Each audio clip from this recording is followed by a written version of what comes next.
What I would like to talk about today is this concept of extraneous solutions. So to set the stage, consider with me the following example of this rational equation. Someone wants me to solve 1 plus 1 over x equals 1 over x. Someone wants me to find a value of x that would make this equation true. Now take a moment and have a good hard look at this equation. Do you notice anything peculiar about it? Now, perhaps you don't. Perhaps you don't notice anything peculiar about this equation. And that's fine. So let's just go in and let's try and solve this using our standard procedure here.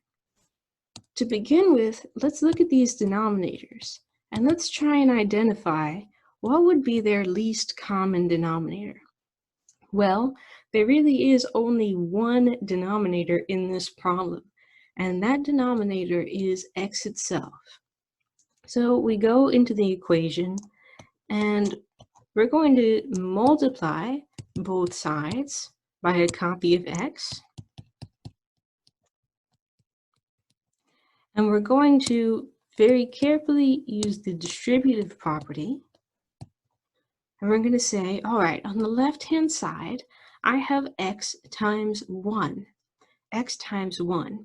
And 1 times any quantity returns that quantity.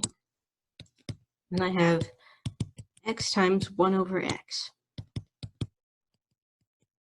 Okay, now if you have x, or if you prefer x over 1, times 1 over x, you're multiplying these together.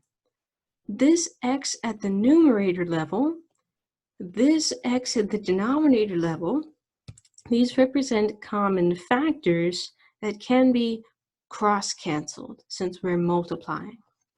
So farewell to x and x, and likewise over here, the x at the numerator level cancels the x at the denominator level. Which brings us to x plus, well, what's left behind here? What's left behind is 1 over 1, 1 divided by 1, or simply 1, and far side of the equal sign, when the x and x cancel, what's left here is a 1 as well. So if I subtract 1 from both sides, that tells me that x should be 0. Well, that seems like a perfectly lovely equation, a perfectly lovely solution, but let's go on and check this by plugging this into the original equation. And let's find out, okay, is 1 plus 1 over x now 1 over 0? Is that really equal to 1 over 0? And the answer is no. These can't be equal numbers, because when you divide something by 0, the result is not a number at all. This is undefined. Divide by 0, undefined. So what has gone on here?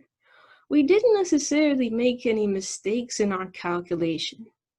This process of solving rational equations by clearing fractions, the way that we have done here, by multiplying by the LCD, this comes at the cost of some dangers. This quantity, x equals 0, is what is officially termed an extraneous solution.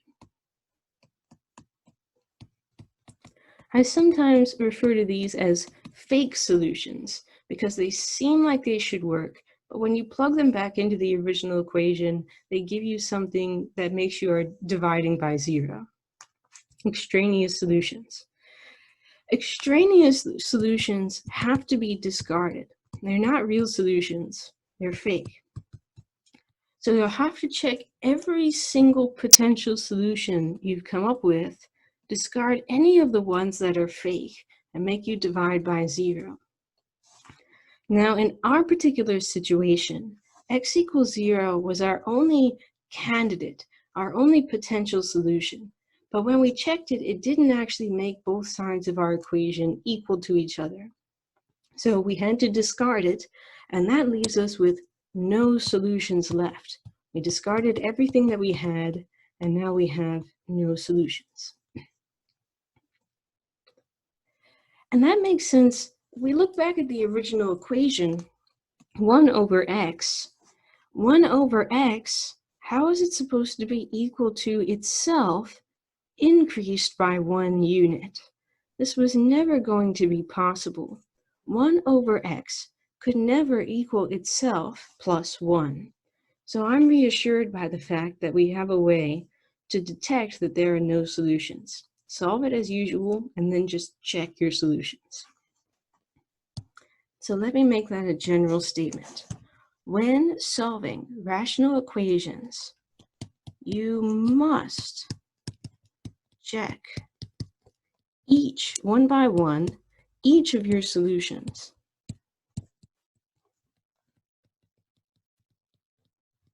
In the original.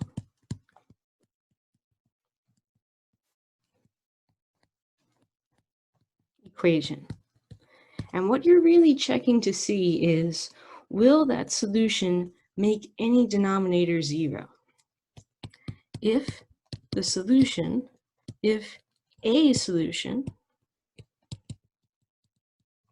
makes any denominator 0, if you have to divide by 0 in even one spot,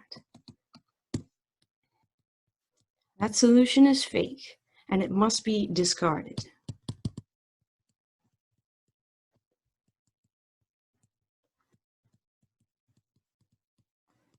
Must be discarded.